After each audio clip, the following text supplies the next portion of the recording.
जो ये omni group जैसे कैप्टिज्म और ये तबाही की है, और ये जो उजैर बलोच निकल के आया और ये सौलत मिर्जे निकले और पता नहीं कौन लंगड़े लूले और वो कमांडो और वो बाबू क्या था लाडला, ये जितने इस तरह के नाम सारे अंदर भी बहुत सारे निकले। ये इमरान खान ने निकाले या तुम्हारी जमातों की सरपरस्ती में निकले? अपना काम तुमने ठीक नहीं किया और कसूरवार इमरान खान को ठहराते हो।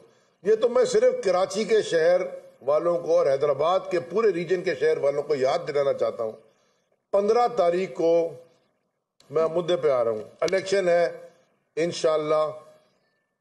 कराची डिवीजन के सारे डिस्ट्रिक्ट यानी कि 25 टाउन है, टाउनों में 246 यूनियन काउंसिल्स में, हैदराबाद के सारे डिविजन्स में, और कई डिविजन्स और कई जगहें तो ऐसी हैं हैदराबाद में और ख़ास तौर पे दादू में और खैरपुर नादन शाह तो शायद अभी भी पानी में। मज़ीद ख़बरन ऐं तफ़सीलात लाइ विज़िट कयो असांजी वेबसाइट www.awamiNewsHD.com ऐं ॾिसंदा रहो अवामी न्यूज़ HD।